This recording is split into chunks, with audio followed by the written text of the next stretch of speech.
Bonjour à tous et bienvenue dans cette nouvelle édition d'Euroquestions, la série de webinaires courts de l'Institut Jacques Delors. Fruit d'une consultation avec les différents acteurs du secteur, la Commission européenne prépare une toute nouvelle stratégie de défense européenne. Initialement prévue pour être dévoilée hier, l'annonce a été ajournée pour le mois de mars. Nous pouvons malgré tout revenir sur les enjeux de cette nouvelle stratégie dans le cadre de la guerre en Ukraine. Alors que Volodymyr Zelensky participe à une conférence sur la sécurité en Albanie, plusieurs questions se posent aux Européens. Tout d'abord, comment adapter et stimuler la production de munitions et de matériel militaire et comment mutualiser la production au niveau européen pour gagner en efficacité. Ensuite, quel serait l'impact d'une victoire de Donald Trump à l'automne sur le soutien américain qui est donné à l'Ukraine. Enfin, est-ce que l'Europe est capable de se défendre seule face à la Russie? Pour répondre à toutes ces questions, nous avons le plaisir d'accueillir Sylvie Matelli, directrice de l'Institut Jacques Delors et spécialiste des questions d'économie internationale et de défense. Elle reviendra pour nous sur les actions et les ambitions de la Commission européenne sur ces sujets et dans la perspective de cette nouvelle stratégie de défense. Sylvie, je vous laisse la parole. Je rappelle juste à nos auditeurs qu'ils peuvent poser leurs questions dans l'outil questions-réponses qui est en bas de l'écran.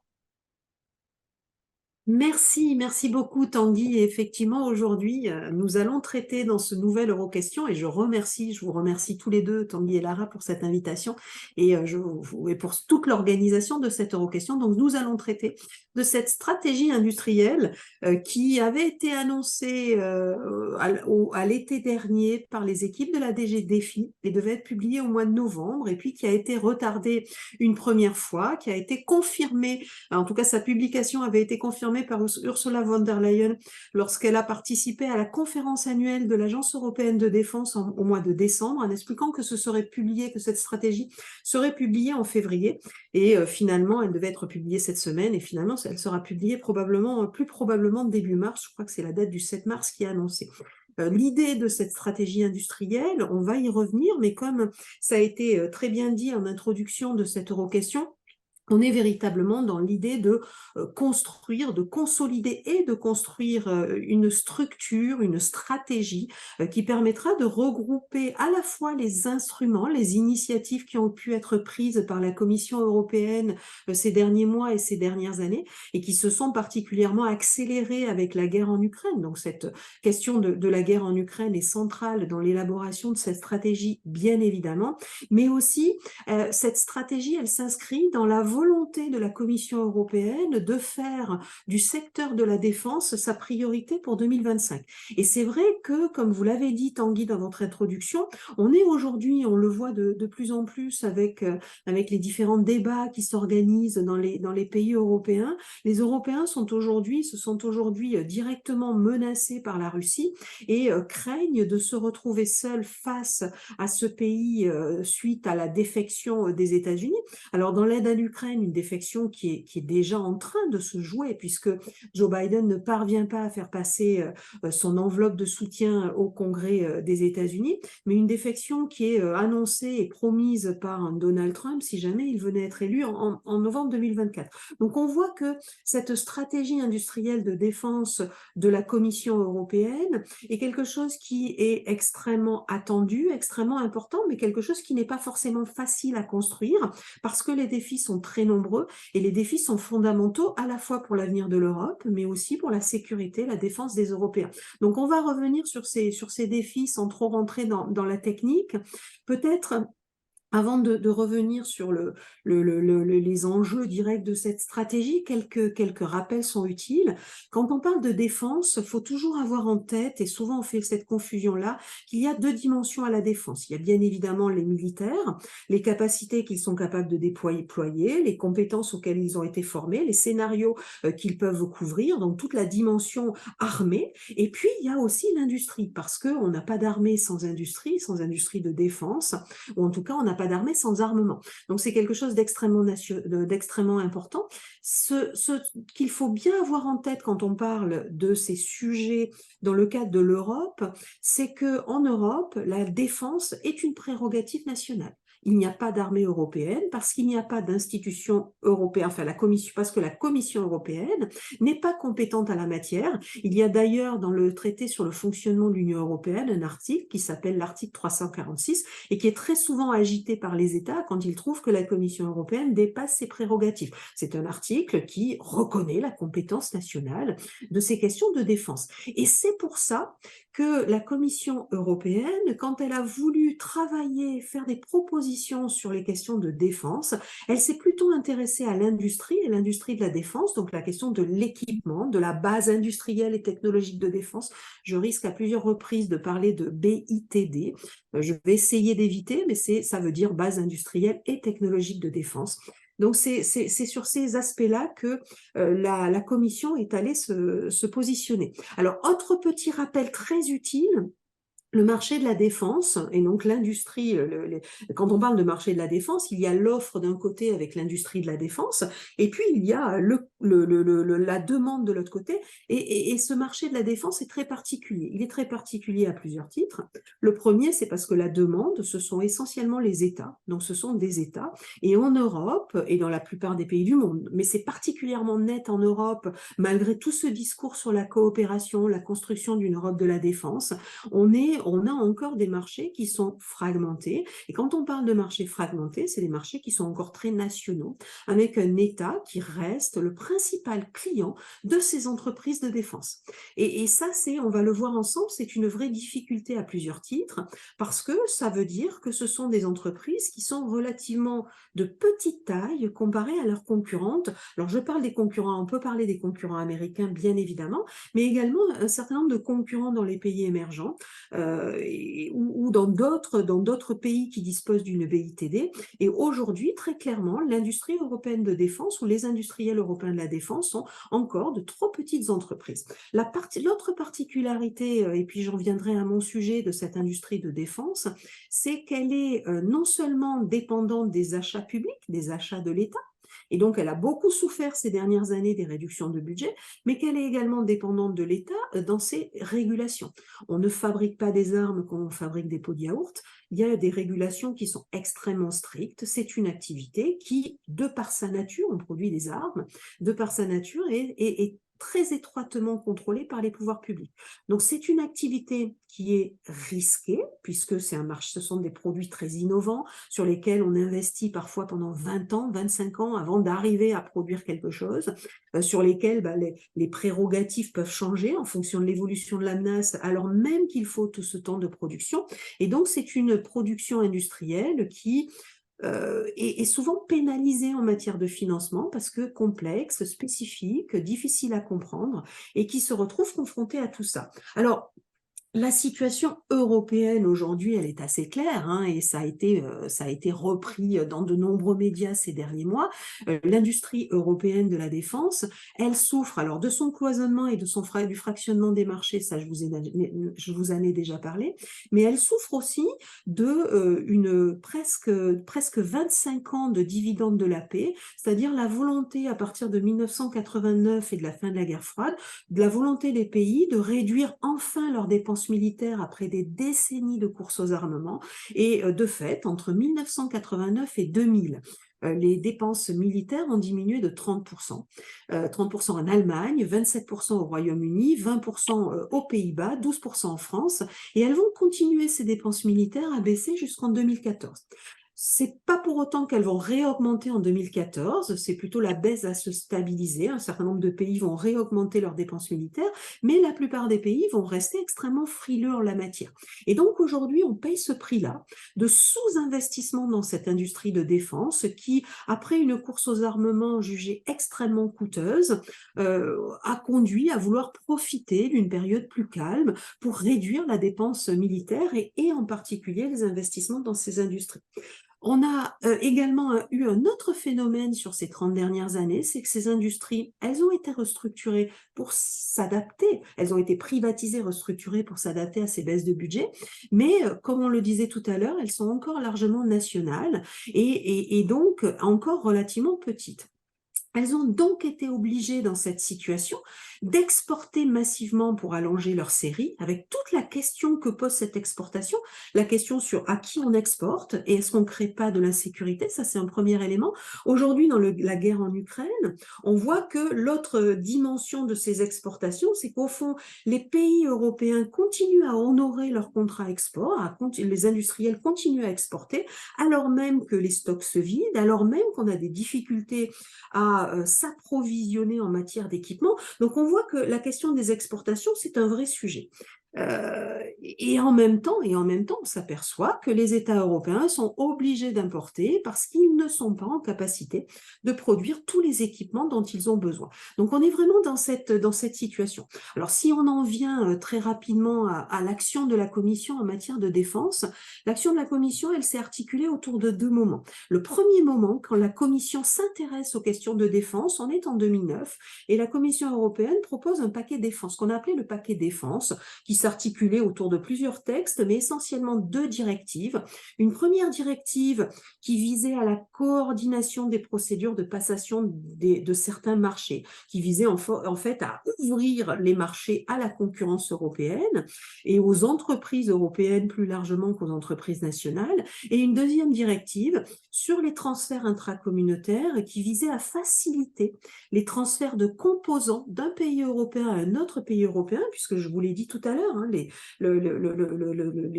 l'armement, la production d'armement, les transferts d'armement, les exportations d'armement sont étroitement contrôlés par les États, a priori interdits sauf autorisation. Donc cette directive visait à faciliter ces transferts pour qu'une entreprise européenne qui aurait des filiales dans plusieurs pays puisse travailler de manière assez fluide entre ses filiales sans avoir systématiquement, quand elle doit transférer un composant, à demander l'autorisation à son État.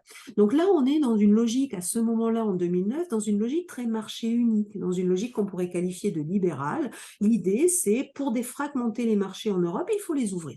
À partir de 2014, l'invasion de la Crimée, puis 2016, le Brexit, l'élection de Donald Trump, la question change un petit peu, ou en tout cas la perspective de la Commission change un petit peu, et ça s'est encore accentué avec la guerre en Ukraine. La question qui nous est posée, c'est comment on réarme l'Europe. Et c'est véritablement toute la question qui est posée aujourd'hui par la Commission, les différentes initiatives de la Commission et sa stratégie industrielle, c'est comment on réarme l'Europe avec l'idée de dégager des fonds, de trouver des moyens financiers, qu'ils soient publics, le Fonds européen de défense répondait à cet enjeu-là, qu'ils soient privés et qu'on aille rendre plus attractive l'industrie de la défense pour les investisseurs privés. C'est dans ce contexte aussi de redéfinition de la perception de ce qu'est la défense et l'industrie de défense par la Commission européenne qu'en 2019, après les dernières élections, la nouvelle Commission a créé une direction générale défi donc les questions industrielles et spatiales, les questions industrielles de défense et spatiales. Donc on a véritablement cette évolution et cette évolution, comme je le disais tout à l'heure, se renforce avec la guerre en Ukraine autour de deux éléments extrêmement importants et à avoir en tête. C'est que la guerre en Ukraine a entraîné une augmentation très nette des budgets de défense en Europe, quasiment 30% d'augmentation, mais avec paradoxalement un risque majeur de renationalisation des marchés. C'est-à-dire, on s'aperçoit que cette augmentation de dépenses, elle donne des marges de manœuvre aux États qui se disent, au fond, voilà, j'ai plus de moyens pour investir dans mon industrie, pourquoi j'irais investir dans des projets européens? Les Européens s'étaient fixé un objectif de projet en coopération qui devait représenter 35% des dépenses. On est à moins de 20% aujourd'hui. Donc, on voit que le chemin à parcourir pour européaniser nos chaînes d'approvisionnement, nos productions et nos industries de défense est encore très long à parcourir.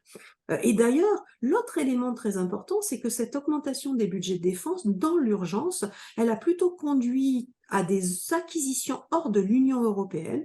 Les Européens ont massivement acheté leurs équipements depuis 2 ans à l'étranger, et en particulier aux États-Unis, plutôt que d'investir dans leur industrie de défense. Donc la conséquence, elle est immédiate pour les industriels de la défense, c'est qu'ils n'ont aucune visibilité pour investir. C'est ce qui explique en partie aujourd'hui les retards sur les livraisons de munitions. C'est que les industriels disent, nous on veut bien accélérer les cadences, mais avec quel argent et quelle certitude qu'à l'avenir, les cadences vont continuer à être entretenues par des commandes. Donc ça, c'est véritablement une vraie difficulté. Une industrie qui reste cloisonnée sur son marché national, et puis une prise de conscience aussi de forte dépendance étrangère. On est très dépendant, par exemple, pour certains composants de la Chine, donc c'est un vrai souci, au-delà de nos achats sur étagère. Donc, c'est dans ce contexte-là que la Commission a ce projet de stratégie industrielle européenne de défense, EDIS pour les experts. On n'est pas encore très au clair sur ce qu'il va y avoir dans cette stratégie, mais ce qu'on sait, c'est ce qui a été annoncé, ce sont 4 axes de travail et qui donnent déjà quelque part le là de ce que devrait être cette stratégie. Le premier axe, c'est l'idée d'une planification stratégique, une sorte de programmation conjointe entre pays européens qui permettrait d'identifier des projets d'intérêt commun et donc d'investir ensemble pour les développer. Le deuxième axe de travail, c'est la question des règles plus simples et plus efficaces afin de donner plus de visibilité aux industriels. Je vous parlais tout à l'heure de la directive sur les transferts intra-communautaires. Cette directive a en réalité assez mal fonctionné et assez mal été utilisée enfin très peu utilisée par les industriels. C'est un problème parce que ça rend la tâche de coopération entre industriels de la défense compliquée, alors même qu'elle devrait être simplifiée dans l'intérêt de la sécurité européenne.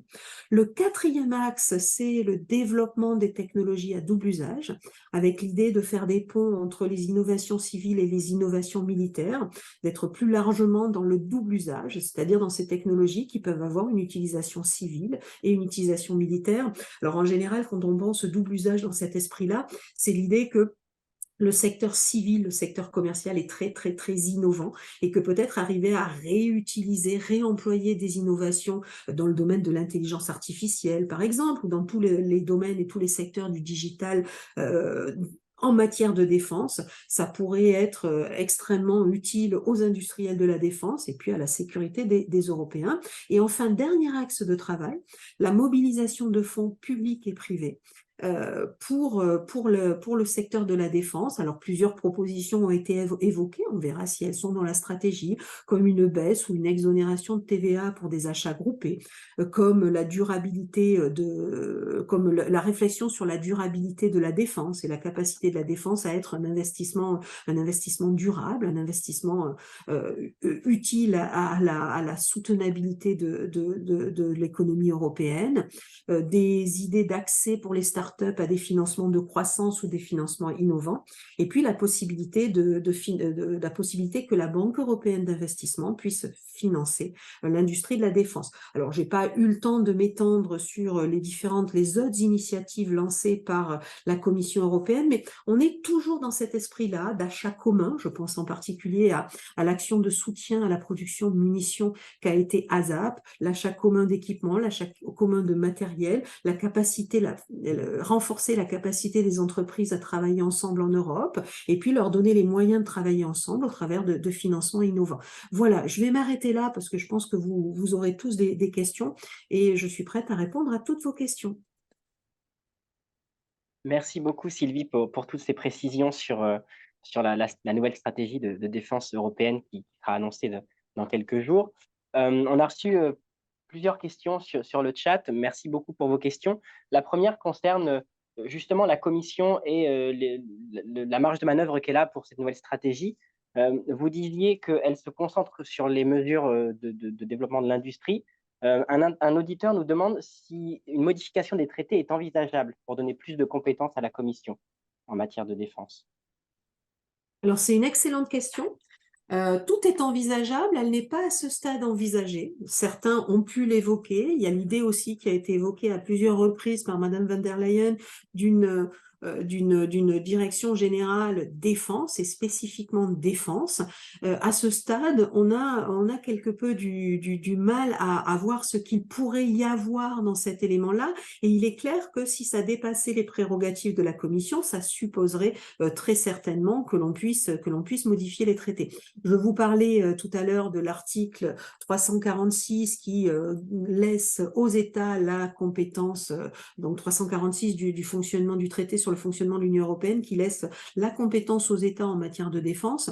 Je crois qu'on est encore à un moment sur ces questions de défense où les États sont très attachés à cette compétence nationale. Alors on peut le regretter, mais ils y sont attachés aussi pour de bonnes raisons, c'est que les États sont responsables de la défense de leurs citoyens et que bien évidemment ils veulent continuer à avoir cette maîtrise-là. Donc aujourd'hui, on peut imaginer une évolution des prérogatives de la Commission, mais c'est vrai qu'on voit mal dans quelle direction, parce qu'on voit mal un consensus se dégager au niveau du Conseil européen, au niveau des États, et très clairement, c'est le Conseil qui peut prendre cette décision. En plus, je rajouterai un autre élément, c'est que ces prérogatives de défense portées par le Conseil, elles sont aussi portées par le SEAE, le Service européen d'action extérieure. Et aujourd'hui, il me semble, hein, mais là ça se discute et on pourrait avoir un échange sur ces sujets-là, il me semble que le travail qui a été fait sur les questions industrielles par la DG DEFI dont je parlais tout à l'heure, et de l'autre côté, le travail dont je n'ai pas parlé, hein, parce que la séance était très courte, mais le travail qui a été fait autour de la facilité européenne pour la paix, voire la facilité européenne pour l'Ukraine dans quelques mois, par le SEAE et les propositions qui ont également été portées par le Conseil sont très complémentaires et je pense qu'on couvre un champ assez large. Donc avant d'imaginer modifier cette organisation-là, peut-être faut-il se mettre autour d'une table et déterminer quelles sont les lacunes de cette organisation et comment on pourrait l'améliorer avant de se poser une question plus institutionnelle en réalité. Merci beaucoup. On a reçu une seconde question qui traite plus de la possibilité d'une armée européenne et on nous interroge sur, la logistique que ça impliquerait à 27 et sur, les lacunes qu'auraient les Européens, à se coordonner. Est-ce que vous avez des informations à nous donner à ce sujet? Mmh. Alors, ce qu'il faut bien avoir en tête, c'est quand on parle d'armée, c'est pas juste des soldats qu'on aligne. Quand vous parlez d'une armée, vous êtes en présence d'une institution qui est en capacité de scénariser les menaces, d'identifier les menaces, de proposer des scénarios pour répondre à ces menaces, de mettre derrière ces menaces des capacités militaires, c'est-à-dire un nombre de soldats avec des compétences, des savoir-faire très particuliers pour répondre à ces menaces, mais également des équipements derrière ces menaces. Et puis, vous avez des structures de commandement qui sont capables de commander les armées, mais attention, c'est pas commander les armées au jour le jour quand on est à la maison, c'est commander les armées en opération. Et donc ça, c'est et j'oublie, hein, et je vais pas être trop longue sur ce qu'est une armée. Donc ça, ce sont des compétences qui sont différemment maîtrisées en Europe, voire très différemment maîtrisées en Europe. Et très clairement, la difficulté aujourd'hui, c'est comment on harmonise tout cela. Alors, on a fait un premier exercice en 2022 qui était assez intéressant, c'est l'exercice de planification avec la boussole stratégique. On a réussi à identifier un certain nombre de menaces et à rédiger un document, une sorte de livre blanc qui identifie ces menaces. On n'est pas encore dans une logique. Alors, les armées et les soldats européens, en particulier dans le cadre de l'OTAN, mais pas que, hein, dans le cadre d'opérations européennes également, travaillent ensemble, interviennent sur le terrain ensemble. Mais c'est vrai qu'il y a encore tout un chemin à parcourir avant qu'on soit en capacité de monter, peut-être pas une armée européenne, mais quelques éléments qui se rapprochent de près ou de loin de ce que pourrait devenir une armée européenne. Au-delà de ça, mais on pourrait parler très très très longtemps hein, des obstacles à lever avant d'intégrer une armée européenne. La question qui se pose quand on parle d'armée européenne, c'est elle serait sous les ordres de qui en réalité? C'est qui? Elle répondrait à qui? Elle répondrait on l'a dit tout à l'heure, elle ne pourrait pas répondre à la Commission puisqu'elle n'a pas les compétences. Au Conseil, vous imaginez si quand on est attaqué, il faut se mettre tous autour de la table et arriver à réagir dans les 48 heures, ça risque d'être un petit peu compliqué. Donc on a tout un ensemble d'éléments comme ça et je vous passe le facteur également culturel culturelle, quels sont les grands principes qui guideraient une intervention, à quel moment on intervient, à quel moment on décide d'intervenir. Et là, force est de constater qu'en Europe, on est très différents. Quand je parle on, c'est même plus les États, c'est les sociétés civiles, les citoyens ont des perceptions extrêmement différentes de ce que doit être la défense ou de ce qu'elle ne doit pas être. Ça, c'est un élément extrêmement important. Qui plus est, on a également encore, et c'est assez logique, je ne suis pas sûre qu'on soit prêt à aller mourir pour un autre pays européen. Donc il y a encore tout un travail aussi de maturation de cette idée qui fait que une armée européenne aujourd'hui, ça paraît extrêmement éloigné. Merci beaucoup.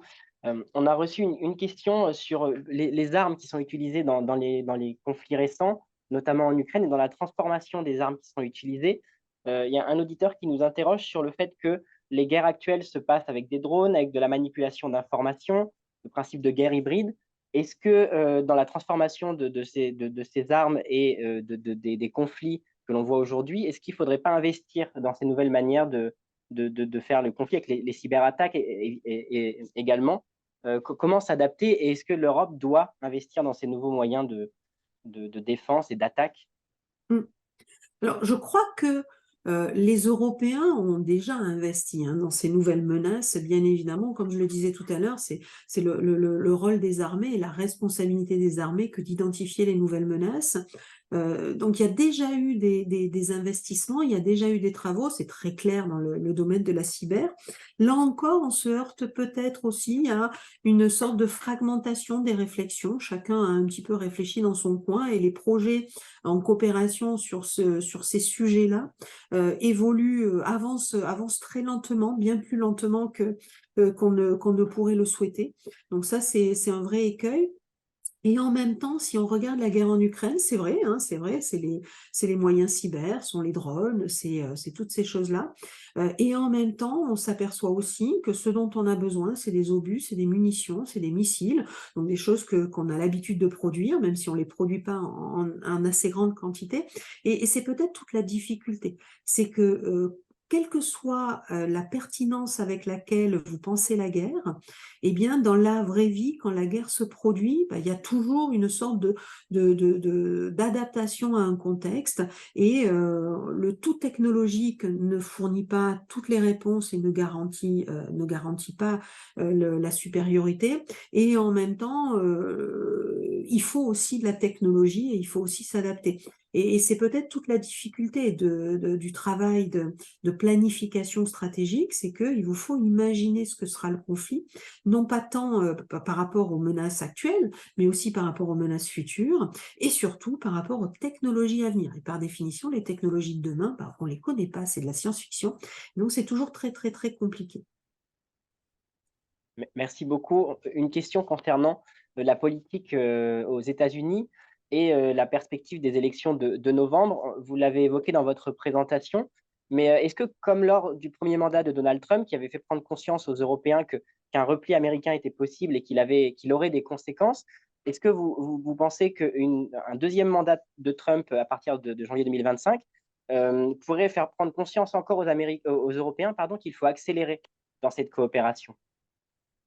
Alors on peut espérer que les Européens, bien avant l'élection de Donald Trump, et même si Donald Trump n'est pas élu, vont comprendre que le risque de retrait américain, il existe. Et c'est pas nouveau, depuis 2008 et le pivot asiatique de Barack Obama, on sait que les intérêts stratégiques des États-Unis ne se concentrent plus uniquement et ne se concentrent plus forcément majoritairement en Europe. Donc il faut se préparer, après avoir été accompagné et protégé pendant des décennies par les États-Unis. Il faut qu'on se prépare à se protéger nous-mêmes, ou en tout cas qu'on renforce ce qu'on appelle le pilier européen de l'OTAN, qu'on renforce notre défense collective entre Européens. Si les États-Unis restent à nos côtés, tant mieux, et ce sera toujours ça de gagner. Et puis si jamais un jour ils venaient à se désintéresser, eh bien au moins nous serions prêts. Donc ça c'est une certitude. Maintenant, concernant l'élection de Donald Trump, encore une fois, je pense qu'il nous faut vraiment nous positionner, nous projeter, élection ou pas élection, c'est même plus le sujet. Il y a quand même, à ce jour, il semble assez probable que M. Trump puisse être élu. Quelle va être la teneur de son prochain mandat? Alors moi, quand on est chercheur, on n'a pas un parti pris, on essaye de peser le pour et le contre, donc je vais essayer de partager ça avec vous. Concernant le contre et donc la menace que pourrait représenter cette élection de Donald Trump, je crois qu'on se retrouve face à un Donald Trump qui est à présent bien préparé. On se rappelle, en 2016, quand il arrive au pouvoir, surtout début 2017, quand il prend le pouvoir, ben, si vous vous souvenez, mais ses équipes l'envoient faire des meetings parce qu'il s'est tellement éclaté pendant la campagne qu'il a du mal à prendre conscience que ça y est, il est président, il faut qu'il se mette à bosser. Et donc, pendant plusieurs mois, jusqu'à l'été, on l'envoie faire des meetings et il fait du meeting et ses équipes se préparent à travailler. Et il lui a fallu plusieurs mois pour se mettre en ordre de marche. Je crois qu'aujourd'hui, il a bien compris ce qu'était le job. Il a bien compris, il s'est bien acclimaté et qu'il est prêt, il est dans les starting blocks pour démarrer le travail et on ne va pas avoir ce temps d'adaptation, nous, à la politique de Donald Trump avant de le voir agir. En plus, je rajoute autre chose dans les éléments contre, c'est que il s'est fait battre par Joe Biden en 2020 et qu'il en garde probablement des rancœurs. En tout cas, c'est ce qu'il laisse paraître dans ses différents meetings. Donc, on peut imaginer qu'il va être assez vindicatif et qu'il va vouloir expliquer à ses élites qu'il critique et qu'il conspue à tour de meeting. Il va vouloir leur expliquer de quel bois il se chauffe et ça risque d'être assez violent. Ça, c'est une certitude. Après, sur le côté pour, et c'est peut-être parce que je veux aussi être optimiste et voir le bon côté des choses, hein, donc je me trompe peut-être, mais sur le côté pour, Donald Trump, c'est un homme d'affaires. C'est un homme d'affaires, donc c'est quelqu'un qui est intéressé à ce qu'il va y gagner, ce qu'il va gagner. Or, il a beau menacer les pays de l'OTAN, il a beau s'insurger contre ça, force est de constater que lors de son précédent mandat, il n'a pas mis ces menaces à exécution, bien au contraire, et force est de constater aussi que depuis son dernier mandat, les acquisitions d'équipements militaires européens aux États-Unis n'ont cessé d'augmenter. J'en parlais tout à l'heure avec la guerre en Ukraine, les Européens ont massivement acheté aux États-Unis. Et l'OTAN, c'est aussi ça en fait. L'OTAN, c'est certes un parapluie de sécurité américain, mais c'est aussi de nombreux débouchés pour les entreprises américaines en Europe. Est-ce que M. Trump, et je pense que ses conseillers les personnes responsables et censées au Pentagone vont savoir jouer de cette corde-là pour lui expliquer que on gagne beaucoup, beaucoup, beaucoup d'argent quand on est américain et qu'on est membre de l'OTAN et qu'on n'a peut-être pas tout à fait intérêt à se désengager de cette alliance parce qu'il y a des intérêts industriels majeurs. Donc encore une fois, c'est quelque chose peut-être auquel j'ai envie de croire et on verra ce qu'il en sera dans la réalité, mais il ne faut pas oublier cet aspect-là des choses. Les Américains gagnent à être membres de l'OTAN. Ce n'est pas qu'une charge financière pour eux, loin s'en faut. Merci beaucoup.